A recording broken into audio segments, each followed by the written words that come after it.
नमस्कार, आप सुन रहे रेडियो मधुबन 107.8 एफएम और कार्यक्रम शुरू हो चुका है युवा मंच का।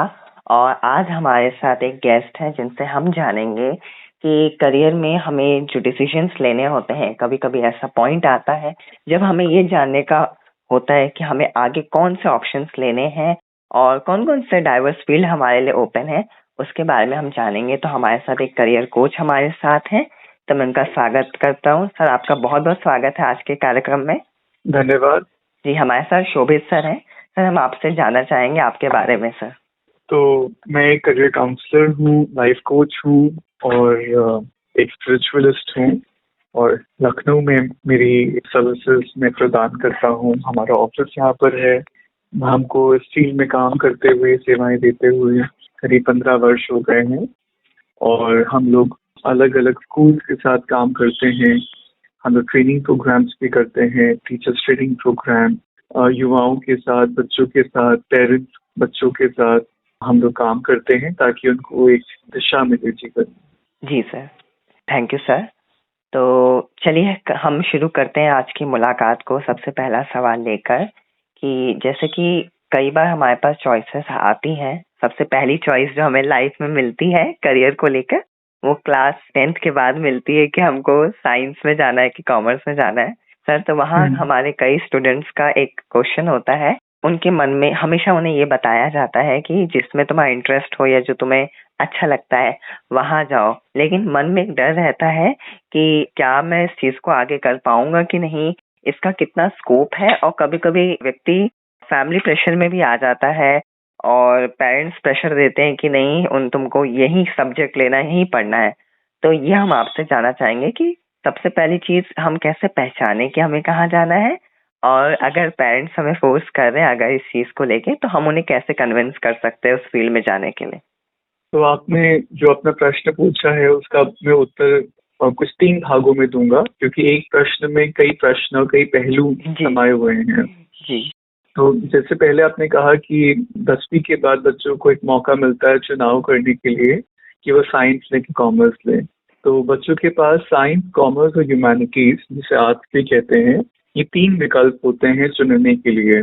और हर स्कूल ये 3 विकल्प जरूरी नहीं है कि वो दे। तो आप ऐसा मत समझिएगा कि आपके स्कूल में अगर ह्यूमैनिटीज नहीं है या फिर कॉमर्स नहीं है तो फिर ये मत समझिएगा वो विकल्प है ही नहीं दुनिया में या अन्य स्कूलों में। अब बात आती है कि हम ये चुनाव कैसे करें कि हम कौन सा सब्जेक्ट स्ट्रीम सेलेक्ट करें। तो अगर हम विज्ञान की बात करते हैं, साइंस की, तो साइंस के लिए आमतौर पे स्कूल में कट ऑफ होता है कि जैसे जो सर्वश्रेष्ठ श्रेणी के जो स्कूल होते हैं वहां पर कहते हैं कि अगर 80% से ज्यादा आपके अंक आए हैं 10वीं के बोर्ड की परीक्षा में, तो आप साइंस के लिए आप चुनाव करिए। और ये न्यूनतम जिसे एलिजिबिलिटी कहते हैं वो ऐसा कहते हैं। फिर साइंस जो विषय है इसको अन्य विद्यालय, अन्य स्कूल भी देते हैं और वहाँ पर जिसे कहेंगे कि परसेंटेज कट ऑफ हो सकता है 65 हो जाए, 70 हो जाए या 60 ही रहे, ऐसा भी होता है। तो जरूरी है कि बच्चों को ये बात समझें कि विज्ञान में भी हमारे पास क्या अलग अलग शाखाएं हैं साइंस में। जैसे साइंस में अगर किसी को इंजीनियर बनना है तो उसके लिए मैथमेटिक्स का होना जरूरी होता है, फिजिक्स और केमिस्ट्री के साथ।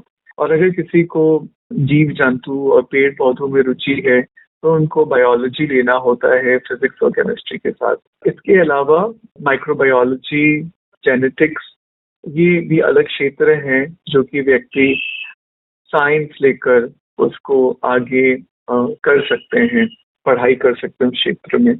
इसके अलावा अगर हम कॉमर्स की बात करें तो कॉमर्स और ह्यूमैनिटीज के लिए आमतौर पर कोई कट ऑफ नहीं होता है और इसको कोई भी विद्यार्थी अपना जो है करियर के रूप में या अपने इच्छा या रुचि के अनुकूल उस विषय का वो चयन, चुनाव कर सकता है।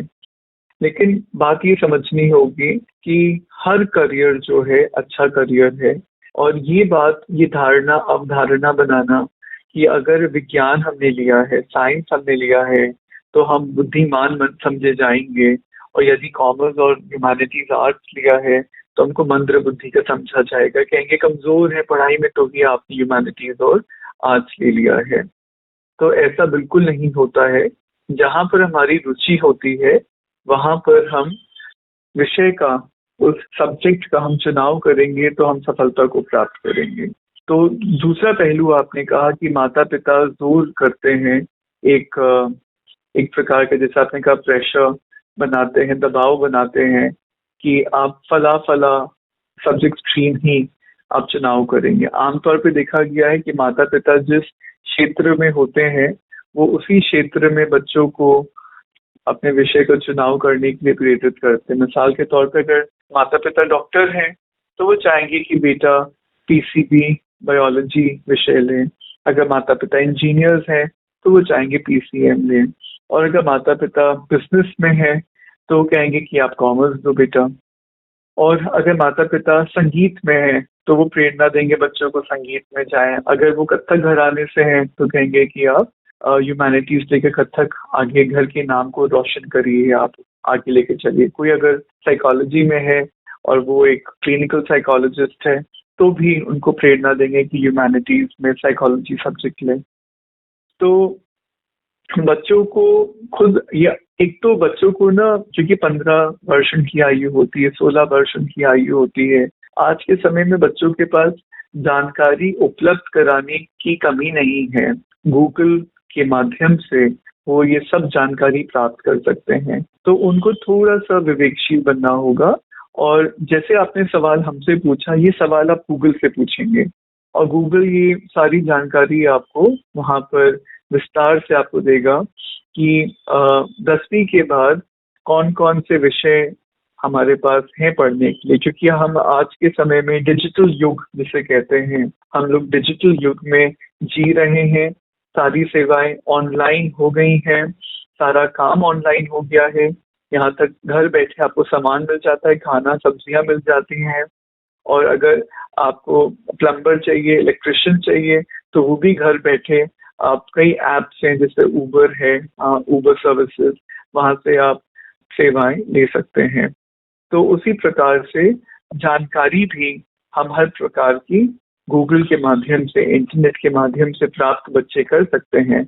लेकिन विशेष ध्यान देने की बात यह है कि उनको शांति से अपने साथ बैठकर यह आंकलन करना होगा कि मेरी रुचियां किस क्षेत्र में है और मेरी काबिलियत किधर है, where my interest lies and where my aptitude lies. At the same time, अगर हम केवल अपना चुनाव इंटरेस्ट और एप्टीट्यूड के ऊपर छोड़ देते हैं और हम जीवन में क्या बनना चाहते हैं उसको हम नहीं समझते हैं, तो भी यहाँ पर एक समस्या खड़ी हो सकती है। क्योंकि 12वीं के बाद फिर क्या करेंगे? 12वीं के बाद फिर चुनाव करना होगा। तो चुनाव केवल आप अपनी रुचियों के आधार से नहीं करते हैं, क्योंकि रुचियां भी 2 प्रकार की होती हैं। और बच्चे अक्सर इस बात में मूंझ जाते हैं, मतलब कंफ्यूज हो जाते हैं। जैसे एक रुचि होती है मनोरंजन के लिए और एक रुचि होती है पैसा कमाने के लिए। तो दिन भर 8 घंटा, 10 घंटा, 12 घंटा, 14 घंटा हम क्या काम करेंगे? जैसे लोगों, क्या हमको धूप में बाहर बाजार में घूमना अच्छा लगता है? तो कई युवा कहेंगे हाँ अच्छा लगता है। लेकिन क्या रोज आपको ये काम अच्छा लगेगा, 8 घंटा 14 घंटा रोज करना? हाँ, तो ये एक प्रश्न यहाँ पर उठता है। तो या फिर कहते हैं कि हमको गैजेट के साथ, हाँ, गैजेट के साथ काम करना अच्छा लगता है, तो शौकिया अच्छा लगता है। जैसे कि कुछ लोगों को फोटोग्राफी, वीडियोग्राफी, एडिट करना, फिर सोशल मीडिया पर पोस्ट करना अच्छा लगता है। लेकिन क्या इसको रोज आप करेंगे तो आपको अच्छा लगेगा, वो भी 8 घंटा निरंतर, 14 घंटा निरंतर? हाँ, तो डिजिटल मार्केटिंग और सोशल मीडिया मैनेजमेंट एक प्रोफेशन के रूप में आ गया है। और सोशल मीडिया इन्फ्लुएंसर्स बनना, ये भी एक प्रोफेशन के रूप में आ गया है।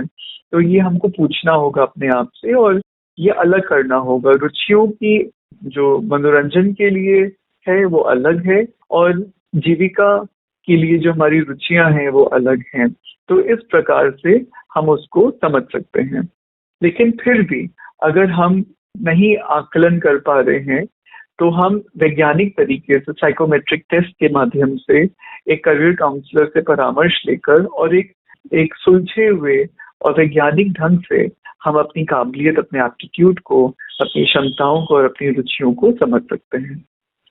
जी सर, बहुत अच्छा लगा जान के। और ये चीज़ मुझे बहुत अच्छी लगी कि जैसे हम अगर कोई चीज़ सीखना चाहते हैं तो उस चीज़ की पूरी जानकारी हमको होनी चाहिए, और हम ये नहीं जी। सोच सकते कि वो दूसरा व्यक्ति वो ले रहा है या उसके से मेरे को क्या होगा करके। अगर मन में डर है तो फिर वो चीज़ नहीं हो पाएगा। तो वो चीज़ हम लोगों को ध्यान रखना है।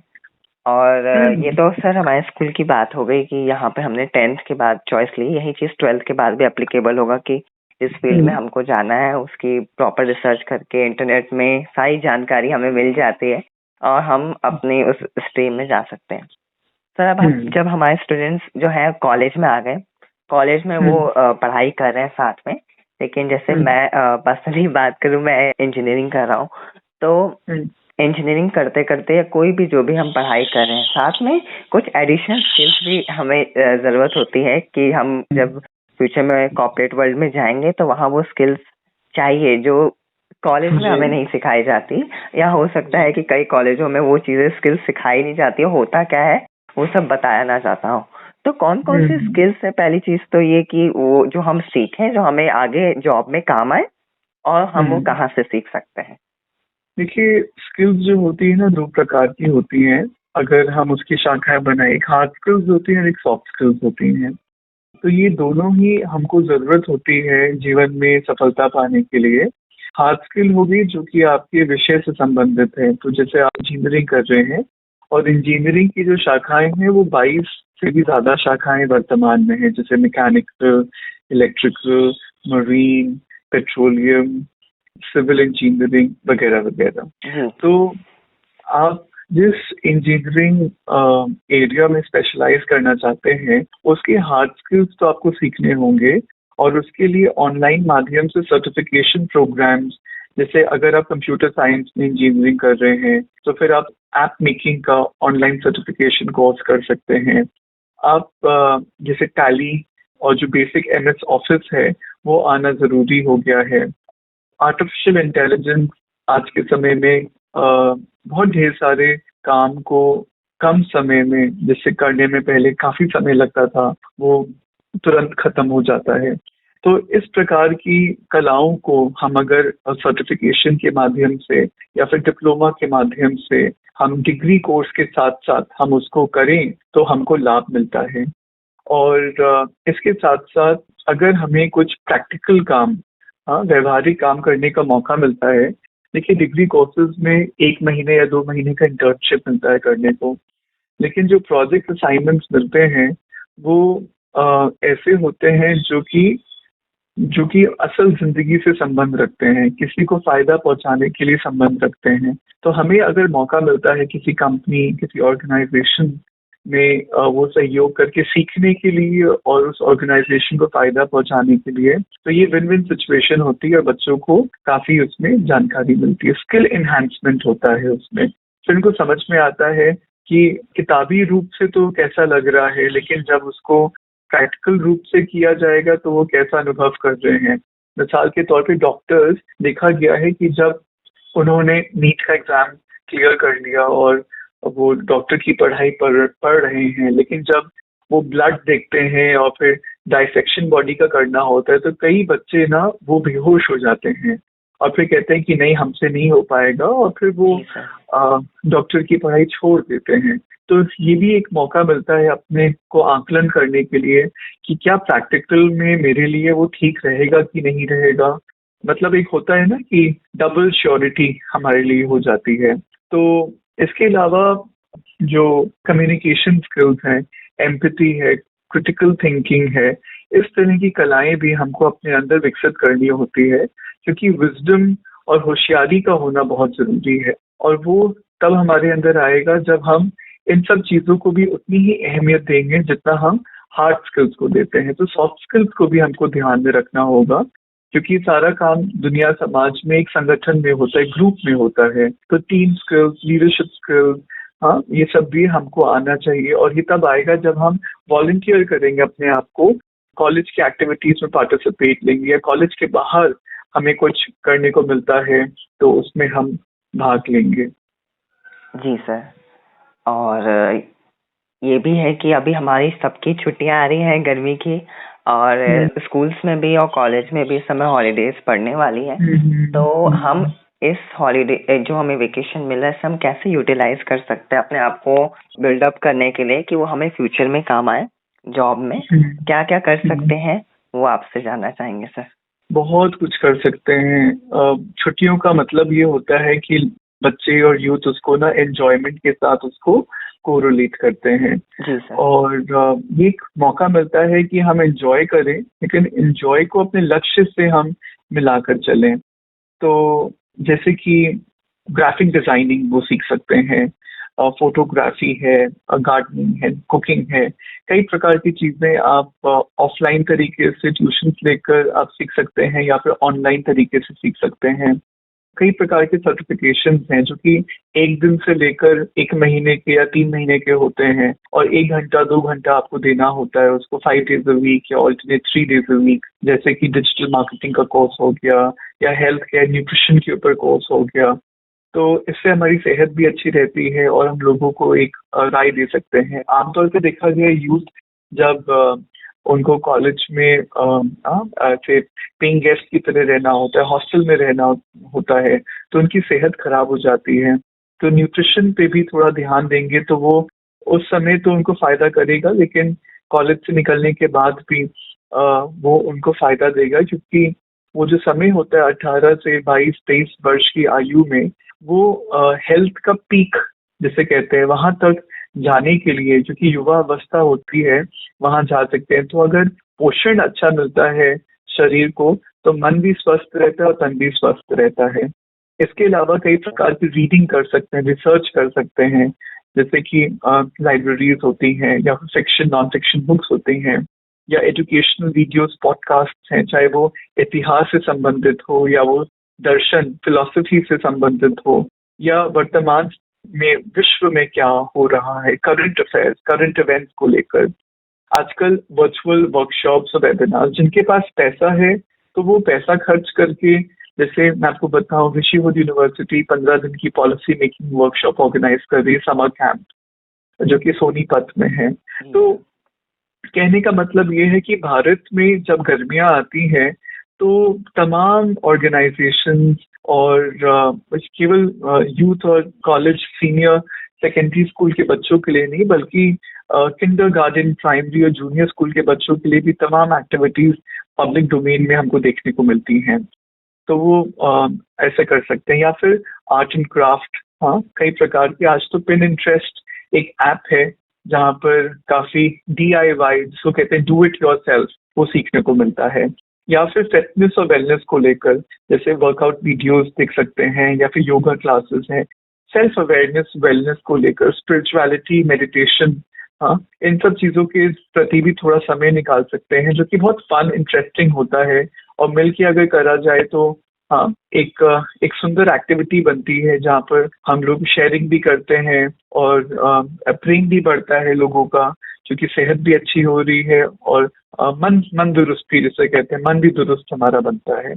या फिर हम लोग फाइनेंशियल लिटरेसी कहते हैं, तो जैसे मम्मी पापा महीने खर्चा देते हैं 5,000 रुपए या 3,000 रुपए या 10,000 रुपए या 20,000 रुपए खर्च करने के लिए, तो हम थोड़ा समझें कि हम पर्सनल फाइनेंस बजटिंग कैसे करें, रुपए को हम कैसे बचा सकते हैं, या किसी को गिफ्ट करना है तो हम कितना पैसे रखें, अगर हमको दान करना है, मन में भावना आती है तो उसके लिए कितना पैसा निकाल के रखें, हमें कोई सामान कपड़े खरीदने हैं या हमको खाने का सामान खरीदना है। आजकल फ्रेंडशिप्स बहुत होती हैं, रिलेशनशिप्स होते हैं, तो वहां पर कितना, या कोई कोर्स हमें करना है, तो ये जो फाइनेंशियल प्लानिंग की समझ है, इसके प्रति भी जागरूक होना चाहिए। अब मैं आपको बताता हूँ लैंग्वेज लर्निंग। तो भाषा भी अगर सीखना चाहें, क्योंकि विश्व भी एक छोटा होता जा रहा है, तो चाहे वो भारत में तो तमाम भाषाएं हैं, गुजराती, मलयालम, तेलुगु, हिंदी और उर्दू और उड़िया, बहुत भाषाएं हैं। लेकिन जैसे कि फ्रेंच हो गया, जर्मन हो गया। तो अगर कोई युवा विदेश में रहना चाहता है, तो जिस देश में रहना चाहता है वहाँ की अगर भाषा भी सीखना शुरू करे थोड़ा थोड़ा, तो उनको काफी लाभ मिलेगा और वहाँ पर संबंध, रिलेशनशिप बिल्डिंग वो अच्छा कर पाएंगे। और जीवन में सफलता पाने के लिए रिलेशनशिप का होना भी जरूरी होता है। तो देखिए बहुत प्लेटफॉर्म्स हैं, और अगर ऑनलाइन बात करें तो कोर्सेरा, यूडेमी, खान एकेडमी, ये कुछ ऐसे प्लेटफॉर्म्स हैं जहाँ पर बहुत तरह की आप फ्री ऑफ कॉस्ट या बहुत ही नॉमिनल अमाउंट में, रुपए में आप कोर्सेज कर सकते हैं। तो अ, इस तरह से यूथ अपना टाइम का सदुपयोग कर सकते हैं। जी सर। और हम जब स्किल्स की बात कर ही रहे हैं तो हमारे युवा ये भी जानना चाहेंगे कि आने वाले समय में कौन कौन से स्किल्स हैं जो बहुत ज्यादा डिमांड में रहेंगी, क्योंकि कईयों का सवाल होता है कि जैसे जो चीज ज्यादा यूज आगे होने वाली है, जैसे एआई हो गया या और भी कई सारी चीजें हैं जो आगे जी आ जी रही हैं, तो कौन सी वो जी। स्किल्स हैं जो हम करें जिसका हमें आगे फ्यूचर में लाभ रहेगा। देखिए जो न्यू एज करियर्स हैं, वो सारा सारा काम डिजिटल हो रहा है अभी, और पेपरलेस काम हो रहा है। ई पेपर की तरफ चीजें शिफ्ट हो रही हैं, है ना। तो टेक्नोलॉजी, सबसे पहले मैं टेक्नोलॉजी का नाम लूंगा। एक बहुत ही बड़ा बूमिंग करियर है जो कि अब रुकेगा नहीं, आगे बढ़ता ही जाएगा। चाहे वो सॉफ्टवेयर डेवलपमेंट हो, चाहे वो साइबर सिक्योरिटी। आप देखिए कितना ऑनलाइन फ्रॉड हो रहा है। तो अगर कोई स्टूडेंट सोचता है कि मैं साइबर सिक्योरिटी में अपना करियर बनाऊं, तो उसको गवर्नमेंट जॉब भी मिल सकती है, प्राइवेट जॉब भी मिल सकती है। आर्टिफिशियल इंटेलिजेंस आप देखिए, तो वो ये जो फील्ड है, ये बूमिंग फील्ड है और बहुत पैसा है इसमें। और भारत जो इकोनॉमी है वो बहुत तेजी से ग्रो कर रही है। केपीएमजी की रिपोर्ट्स हमारे सामने आई हैं, और वो यही बात दर्शाती हैं कि भारत आने वाले समय में 2040, 2050, it would be like one of the top countries in the world to live and work in for। तो टेक्नोलॉजी एक बड़ा एरिया है। दूसरा हेल्थ केयर। हाँ, तो मेडिकल टेक्नोलॉजी, हाँ देखिए मेडिकल में भी टेक्नोलॉजी का उपयोग हो गया, हेल्थ केयर में भी टेक्नोलॉजी आ गई है। तो वो चाहे जैसे नर्सेज हो, या फिर मेडिकल टेक्नीशियंस हो, या फिर हेल्थ केयर एडमिनिस्ट्रेटर्स हो, या फिजिशियंस हो, उनके असिस्टेंट्स हो। तो और आप देखिए बीमारियां भी कितनी बढ़ती जा रही हैं। तो ये बहुत बड़ा एक एरिया होगा। फार्मेसी, जैसे बैचलर्स इन फार्मा कहते हैं, तो फार्मास्यूटिकल इंडस्ट्री बहुत ग्रो करेगी। हम लोगों ने कोविड देखा था, तो कोविड में देखिए सारे प्रोफेशन एक तरह से ठप हो गए थे, लेकिन हेल्थ केयर वो सबसे आगे था। और अगर देखा जाए तो अगर हम इतिहास देखें 100 साल का, तो जैसे जैसे एक एक दशक बीतता गया है, बीमारियां और बढ़ती गई हैं, बीमारियां कम नहीं हुई हैं, और नई नई बीमारियां आ गई हैं जिसके बारे में हमने कभी सोचा भी नहीं था।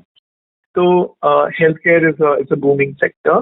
तीसरा, ग्रीन एनर्जी एंड सस्टेनेबिलिटी।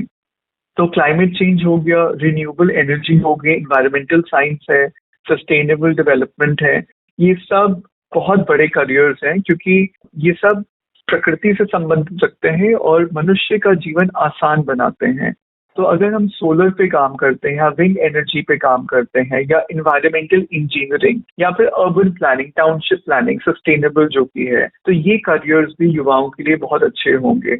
इसके अलावा ई कॉमर्स, डिजिटल मार्केटिंग बहुत अच्छा काम है। आज देखिए घर बैठे हर व्यक्ति सामान चाहते हैं, तो उसके लिए बैंकिंग का भी काम होता है। तो फाइनेंस और फिन टेक्नोलॉजी जिसे कहते हैं, फाइनेंस टेक्नोलॉजी, देखिए हर शब्द में आप देखेंगे टेक्नोलॉजी का इस्तेमाल हो रहा है। तो कंप्यूटर साइंस का तो बहुत बड़ा फील्ड है ही, लेकिन चाहे वो जब इन्वेस्टमेंट की बात आती है, या फिर वेल्थ मैनेजमेंट की बात आती है, तो या फिर फाइनेंशियल एनालिसिस, रिस्क मैनेजमेंट की हम बात करते हैं, तो फाइनेंस भी बहुत अच्छा इवॉल्विंग, रैपिडली डेवलपिंग करियर है युवाओं के लिए। और पैसा अब देखा जाए तो वो हार्ड करेंसी यूज नहीं होती, कैश यूज नहीं होता है, ऑनलाइन ट्रांजैक्शन ज्यादा हो रहा है। तो ई कॉमर्स, पेमेंट, ट्रांजैक्शन सब डिजिटल तरीके से हो रहे हैं। तो इसमें लोग अच्छा करियर बना सकते हैं। और एग्जाम्पल हम देखें तो पेटीएम का हमने एग्जाम्पल देखा है, और जीपे का एग्जाम्पल हम देख रहे हैं। और आप यूथ हैं, आप खुद हमको बताइए वेदांत, ऐसे कौन से माध्यम है जिससे यूथ अभी पेमेंट करते हैं? आप बताइए मुझे दो ऐसे नाम। सर जिससे हम लोग अभी ऑनलाइन पेमेंट के लिए यूज कर रहे हैं, पेटीएम, फोन पे, गूगल पे। हाँ, देखिए आपने फोन पे एक तीसरा नाम हमको बताया।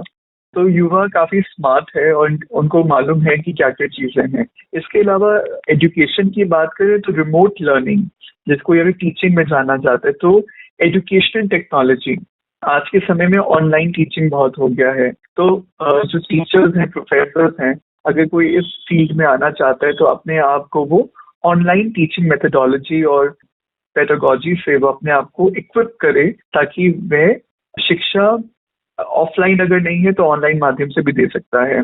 और आजकल तो लोग अपने कोर्सेज बना देते हैं ऑनलाइन और फिर उसको बेचते हैं। तो अगर आपके अंदर टैलेंट है, आपके अंदर ज्ञान है जो कि लोगों को उससे फायदा हो सकता है, तो उसको एक ऑनलाइन कोर्स बनाकर भी आप उसको बेच सकते हैं। साइबर सिक्योरिटी की मैंने बात करी, ये बहुत बहुत ही बूमिंग करियर है, सोफेस्टिकेटेड करियर है, क्योंकि बहुत तरह तरीके से ठग बैठे हुए हैं, और वो भी पढ़े लिखे ठग।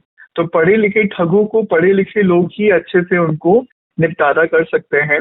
और साइबर सिक्योरिटी लोग प्राइवेट कंपनी में भी काम करते हैं, मल्टीनेशनल कंपनीज में उनका एक प्रॉपर डिपार्टमेंट होता है कि वहाँ पे, और गवर्नमेंट तो काम करती ही है। तो हर शहर में, हर स्टेट में, भारत में वहाँ पर साइबर सिक्योरिटी का पूरा विभाग होता है, बहुत बड़ा विभाग है।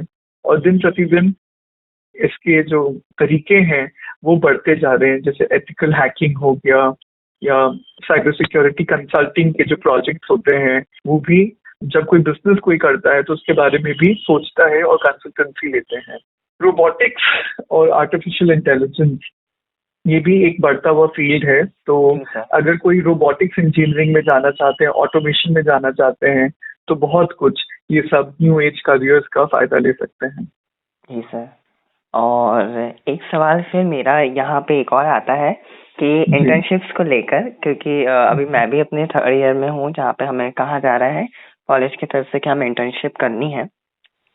तो मैं आपसे ये पूछना चाहता हूँ कि कभी कभी कई कॉलेजेस में ऐसा होता है कि गाइडलाइंस हमें नहीं दी जाती हैं, कोई गाइड करने वाला नहीं होता है, क्योंकि जो चीज़ हम कॉलेज में सीख रहे हैं और जो चीज़, क्योंकि मैंने भी देखा कि जो चीज़ हम कॉलेज में सीख रहे हैं, फॉर एग्जांपल वेब डेवलपमेंट हमें नहीं सिखाया जा रहा है, बट हम जब किसी इंडस्ट्री में गए तो वहाँ पे कुछ नई चीजें हमने देखी कि कॉर्पोरेट वर्ल्ड की तो कुछ और ही डिमांड है जो हमें कॉलेज में नहीं सिखाया जा रहा।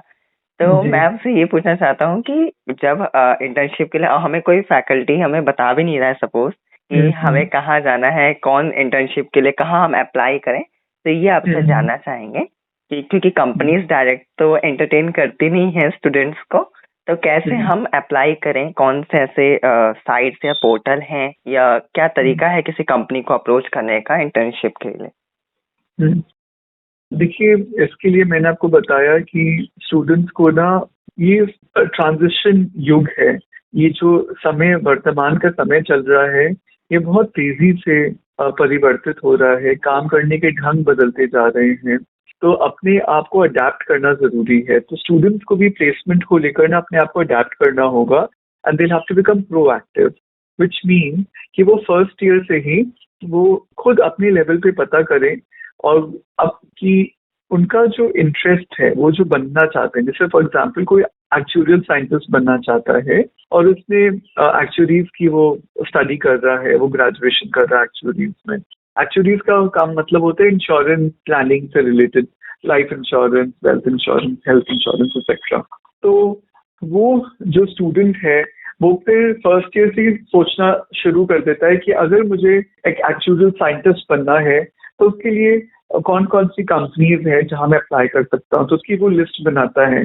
तो वो गवर्नमेंट ऑर्गेनाइजेशंस की लिस्ट बनाएगा, प्राइवेट ऑर्गेनाइजेशंस की लिस्ट बनाएगा, और वो स्टेट लेवल की लिस्ट बनाएगा, और वो जोन, जैसे north zone, east, west, south, ऐसे करके लिस्ट बनाएगा, और एक नेशनल लिस्ट बनाएगा, कीपिंग इन माइंड कि फैमिली या उसकी प्रेजेंट सर्कमस्टांसेस उसको ये इजाजत देते हैं कि वो उस शहर में, उस स्थान में जाकर वो इंटर्नशिप कर सके। तो इसी प्रकार से, और इन सब चीजों में समय लगता है।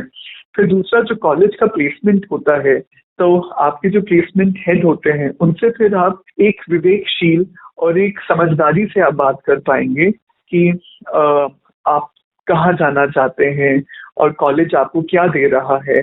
फिर आप उनको भी दिशा दिखा सकते हैं कि मैम सर, हम चाह रहे थे कि आप नॉर्थ इंडिया में हमको जॉब्स में हमने एक लिस्ट खुद बनाई है जो गवर्नमेंट की है और प्राइवेट की है। अगर आप इस तरफ कोशिश करें तो हमको फायदा मिल सकता है। तीसरा जो लिस्ट आप प्रिपेयर करते हैं उन कंपनीज के एचआर डिपार्टमेंट में आप अपना रिज्यूमे भेज सकते हैं अपनी खुद मेहनत करके कि यू आर इंटरेस्टेड, आप इस कॉलेज में हैं और आप 2 महीने का इंटर्नशिप करना चाहते हैं। आप वो इंटर्नशिप लेटर अपने कॉलेज से इशू करवा सकते हैं और वो ईमेल में आप भेज भी सकते हैं साथ में। अगर वो लेटर मिल जाता है समय से अच्छी बात है, नहीं मिलता है तो कम से कम आप ईमेल भेजिए, उसमें लिख सकते हैं कि कॉलेज से जो हमको लेटर मिलेगा वो हम बाद में आपको भेज देंगे, अभी हम लोग को इशू नहीं हुआ है, ऐसे करके। इसके अलावा अगर आपके रिश्तेदार हैं या आपके घर परिवार में कोई ऐसे काम करते हैं जैसे कि वो इंश्योरेंस एजेंट है फॉर एग्जांपल, मैं यही एग्जांपल लेकर आगे चलता हूँ, और तो आपको अगर मौका मिलता है उनको सहयोग करने के लिए, उनके साथ काम करने के लिए, तो वो भी आपके लिए इंटर्नशिप का काम करेगा। जरूरी नहीं है कि इंटर्नशिप एक मल्टीनेशनल कंपनी में हो या फिर एक लार्ज स्केल कंपनी में हो। अगर वो कोई स्टार्टअप है या छोटा ऑर्गेनाइजेशन है, क्योंकि छोटे में ना बहुत तरह के काम करना होता है, जॉब रोटेशन बहुत होता है, तो सीखने का मौका बहुत मिलता है। तो स्टूडेंट्स को तैयार होना चाहिए अलग अलग काम सीखने के लिए, ना कि कई बार स्टूडेंट्स के अंदर ये होता है कि ये तो हमने इंटर्नशिप में हमको नहीं बताया गया था, हमको सिखाएंगे या हमको काम देंगे। अरे इंटर्नशिप पे हमको ले लिया है लेकिन बहुत काम हमसे कराते हैं। आप समझ रहे हैं मैं क्या कह रहा हूँ? जी सर। जी हाँ, तो स्टूडेंट्स को भी तैयार होना होता है कि अगर उनको जीवन में कुछ करना है, सफलता पानी, बड़ी सफलता पानी है, तो एक लक्ष्य को लेकर उनको चलना होगा, उसके प्रति मेहनत करनी होगी।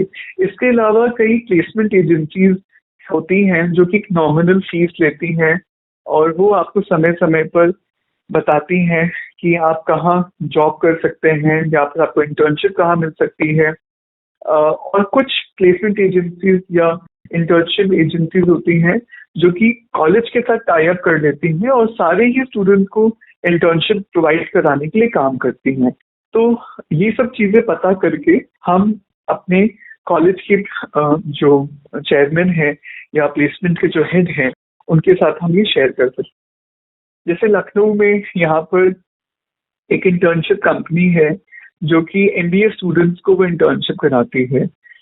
तो उनका कॉलेज के साथ टाई अप है और कॉलेज स्टूडेंट्स को इंफॉर्मेशन देती है कि अगर आप कॉलेज के थ्रू इंटर्नशिप लेना चाहते हैं तो ले सकते हैं, और अगर आप खुद अपनी इंटर्नशिप कहीं पे करना चाहते हैं वो भी कर सकते हैं। और जो इंटर्नशिप डिपार्टमेंट बना है तो वो कई ऑप्शन स्टूडेंट्स देते हैं।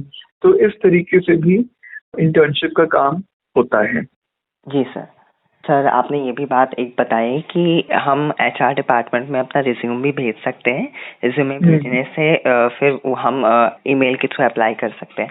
तो सर यहाँ एक क्वेश्चन ये भी होता है हमारे युवाओं का कि हम रिज्यूमे में ऐसे कौन सी पॉइंट्स को डालें या बनाने का क्या सही तरीका है, प्रॉपर वो एरियस फ्रेंडली हो, कौन कौन से ऐसे मुख्य बिंदु है जिन्हें हम उसमें लिखें कि हमारा सिलेक्शन हो जाए और वो एक अच्छा पोर्टफोलियो का काम करे, उसकी थोड़ी टिप्स लेना चाहेंगे आपसे। वेदांत, इसमें युवाओं को ध्यान देना होगा पहले जिस कंपनी में उन्होंने अप्लाई किया है वो कंपनी क्या करती है। मैंने कई बार स्टूडेंट्स को देखा है वो इंटर्नशिप सीवी भेज देंगे और लिखेंगे हमको आपके यहाँ इंटर्नशिप करना है।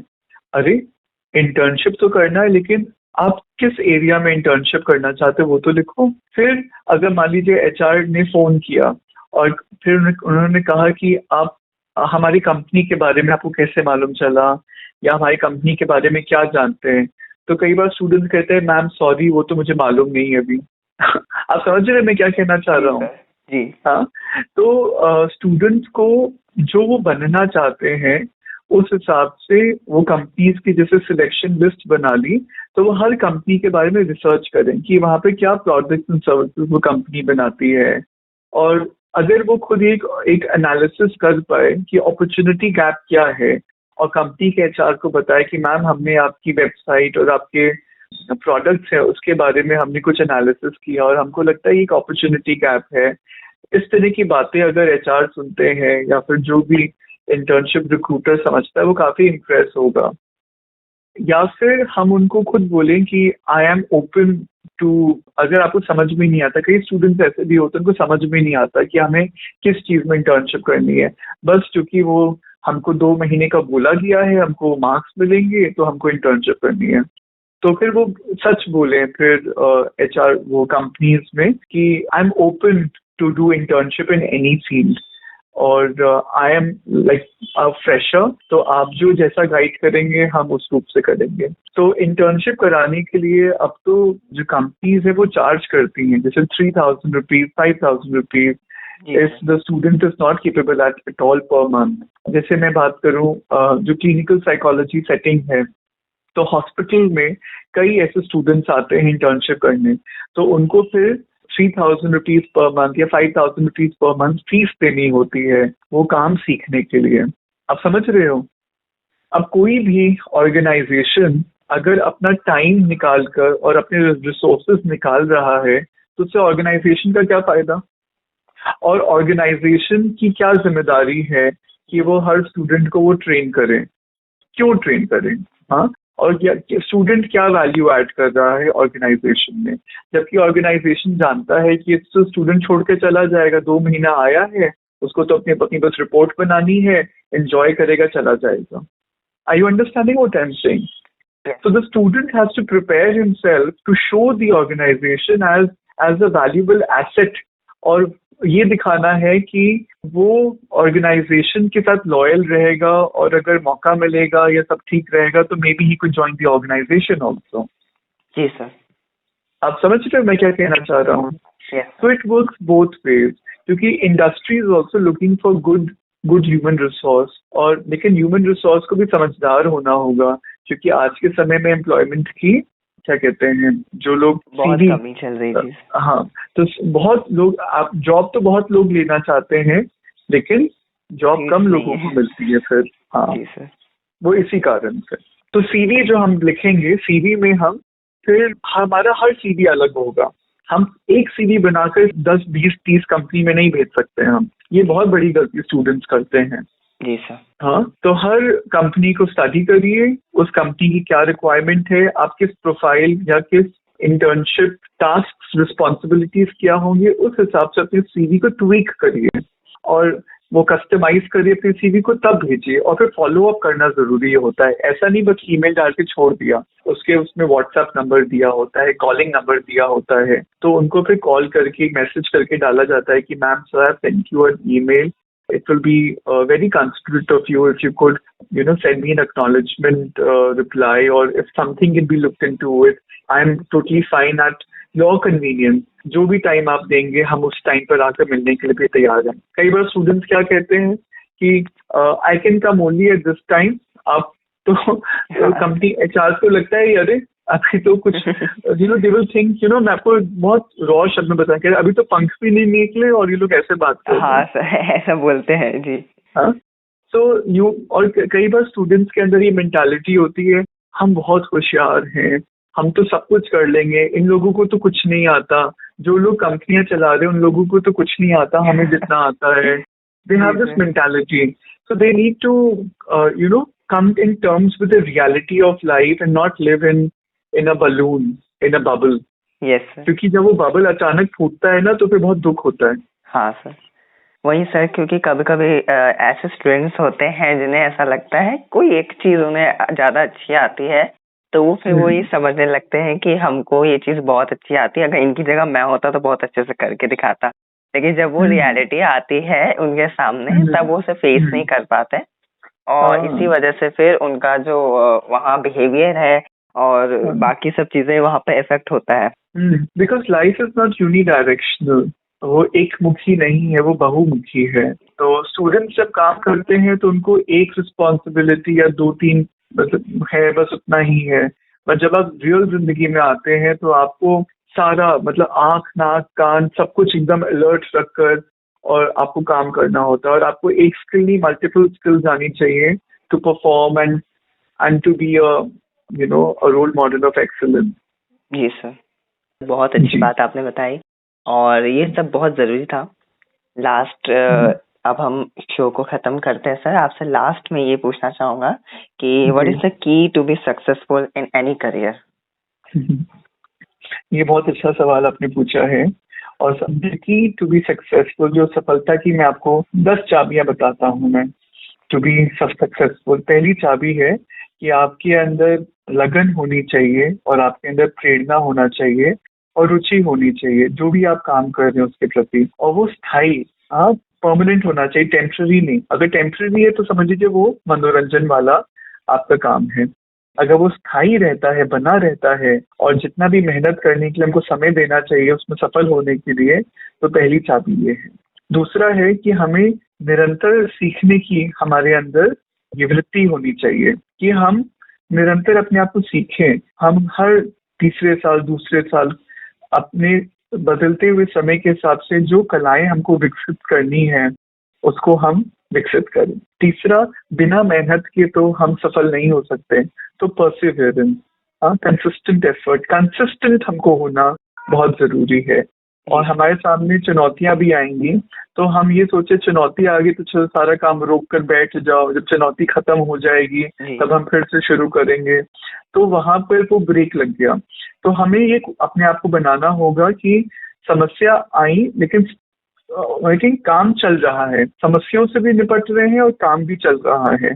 फिर चौथा, गोल सेटिंग। गोल सेटिंग बहुत इंपॉर्टेंट अगर हमें सफलता में चाहिए कि जैसे 10 साल का हमने हमारा लक्ष्य है, लेकिन उसको छोटे छोटे गोल्स में, हर पहला साल का गोल, दूसरा साल का गोल, जिसको हम एक्शनेबल भी बनाए, मेजरेबल भी बनाए, और उसको समय समय पर हम उसका आंकलन करते रहें, उसको असेस करते रहें। और जो गोल्स हम बनाए वो अचीवेबल होने चाहिए, वो ख्वाबी ड्रीम गोल्स नहीं होने चाहिए, दे शुड बी रियलिस्टिक गोल।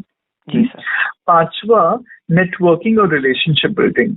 आज के समय में अगर आपके अच्छे संबंध लोगों के साथ नहीं है तो फिर ये गारंटी है कि आप भले कितने भी इंटेलिजेंट हो, आपके नंबर कितने अच्छे हो, कितनी भी कलाएं आपके अंदर हो, अगर आपके अंदर संबंध लोगों के साथ अच्छे नहीं हैं तो फिर आपको मौके जीवन में नहीं मिल पाएंगे, या अगर जो मौके होंगे वो सब आपसे छूट जाएंगे। तो कल्टिवेटिंग गुड रिलेशनशिप्स हमारे पियर्स, हमारे सहपाठियों के साथ, हमारे मेंटर्स के साथ, इंडस्ट्री प्रोफेशनल्स के साथ, ये जरूरी है। और मैं तो कहता हूँ कि रिलेशनशिप बिल्डिंग तो घर से शुरू होती है। अपने भाई बहन, माता पिता, अपने रिश्तेदारों के साथ संबंध अच्छे बनाए। फिर छठा पॉइंट मैं बोलूंगा कि फ्लेक्सिबिलिटी और अडेप्टेबिलिटी। जैसे कई बार चेंज को लोग रेजिस्ट करते हैं, आप पुराने तरीके से ही काम करना चाहते हैं, नई चीजों को अपनाते नहीं है। तो नई चीजों को अपनाकर हमारी तरक्की हो सकती है अगर हम उसको ना बोल देंगे। हाँ, जैसे जी सर। अभी कई लोग कहते हैं कि अरे नहीं, अब आर्टिफिशियल इंटेलिजेंस का एक नया कोर्स करें, अब जैसे चल रहा है चलने दो, अब टाइम निकालना पड़ेगा, इतना टाइम हमारे पास नहीं है। तो वो टाइम निकालिए, वो होता है शार्पनिंग योर एक्स जिसे कहते हैं। तो हम अपने आप को अडेप्ट करते हैं तेज तीव्रता से बदलते हुए समय में। फिर सातवीं बात है कि प्रभावशाली वक्तव्य, मतलब वार्तालाप, कम्युनिकेशन इफेक्टिव हमारा होना चाहिए और क्लियर होना चाहिए, और बहुत ज्यादा नहीं बोलना है, जितना जरूरत है, जितना मतलब का है वो आप बोलिए।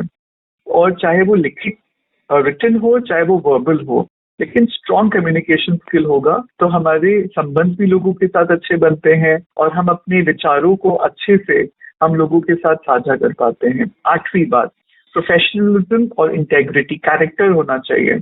तो हमारे अंदर जैसे हमने जो कहा वो हमने किया, अगर हमने नहीं कहा तो I am not accountable for it. तो ये मतलब प्रोफेशनलिज्म हम अपने ध्यान में रखें, चाहे वो क्लाइंट्स हो, हमारे स्टेक होल्डर्स हो, हमारे कोलीग्स हो। तो उससे क्या होता है, विश्वास और क्रेडिबिलिटी हमारी बढ़ जाती है। और नाइन्थ पॉइंट है इमोशनल इंटेलिजेंस। हमारा मतलब भावनात्मक रूप से हम बहुत समझदार हो, हमारे अंदर ये ज्ञान इस चीज का होना चाहिए कि हम, जैसे कोई आया, किसी ने कहा मैं बहुत दुखी हूँ, मुझे प्रॉब्लम है, बॉस ने ऐसे मुझे बोल दिया, ये काम मैं कब से कर रहा हूँ, मैं कर ही नहीं पा रहा हूँ, और मैं कहूँ हाँ मैं समझ सकता हूँ तुम्हारे दुख दर्द को, कोई बात नहीं, तुम्हें मेरी कोई मदद चाहिए तो बताना, जितना हो पाएगा मैं करूंगा। तो इस तरीके से हम जब लोगों के साथ डील करते हैं तो ये भी हमको सफलता की तरफ लेके जाता है। और आखिरी सबसे इम्पोर्टेंट पॉइंट है वर्क लाइफ बैलेंस। तो हम ये, कई बार क्या होता है, लोग वन डायरेक्शनल हो जाते हैं, प्रोफेशनली बहुत अच्छा करें लेकिन पर्सनल लाइफ बहुत खराब है। या पर्सनल लाइफ बहुत अच्छी है लेकिन लाइफ में इतना अच्छा नहीं कर पा रहे हैं, तो दोनों को बैलेंस करते हुए हम चलेंगे तो एक होलिस्टिक जिसे सक्सेस बोलते हैं लाइफ में वो हमको मिल पाएगी। तो ये 10 सूत्र, 10 में चाबियां आपको सफलता की मैं आपको देना चाहूंगा। जी सर, आपका बहुत बहुत धन्यवाद सर। और आज हमारे श्रोता जो भी हमें सुन रहे थे, जो भी युवा हमें सुन रहे थे, उन्हें बहुत कुछ सीखने को मिला। कई सवाल थे उनके जिनका जवाब आपने हमें दिया और ये बहुत हेल्पफुल होंगे। और ये क्योंकि सबसे ज्यादा युवाओं को ही समस्या आती है, क्योंकि यही एक पीक पॉइंट है जहाँ पे उन्हें अपने करियर के लिए सोचना पड़ता है, जॉब्स के लिए सोचना पड़ता है, जहाँ पे उन्हें मार्गदर्शन की जरूरत पड़ती है। तो जी। सर आपसे बात करके बहुत अच्छा लगा। और सर आप हमारे श्रोताओं को कुछ कहना चाहते हैं? मुझे लगता है मैं इतना बहुत कुछ बोल चुका हूँ, इसके अलावा और क्या मैं बोलूँ। जी सर, और वही है कि सर आप जैसे मार्गदर्शक जब हमें मिलते हैं तो हमें बहुत सारी चीजें पता चलती है। कई बार रियलिटी नहीं पता होती है कि हाँ ये चीजें भी एग्जिस्ट होती है। जैसे कई रिज्यूमे में आपने जो चीजें बताई हमको, कंपनी में इस तरह अप्लाई किया जाता है, ये सब कई सारी चीजें हमें पता ही नहीं होती है। लेकिन जैसे सर आपने बताया उस तरह हम सीख सकते हैं। तो दोस्तों आप सुन रहे थे अभी युवा मंच कार्यक्रम रेडियो मधुबन 107.8 FM पर, और हम फिर मिलेंगे एक नए गेस्ट के साथ, एक नया डिस्कशन लेकर आपके साथ। Sir thank you sir, thank you so much. Thank you so much for inviting me. I wish everyone a very successful and a bright career ahead. और वेदांत जी आपका भी बहुत बहुत शुक्रिया इस कार्यक्रम में मुझे निमंत्रण देने का। Thank you sir. तो सुनते रहो, मुस्कुराते रहो, रेडियो मधुबन 107.8 FM।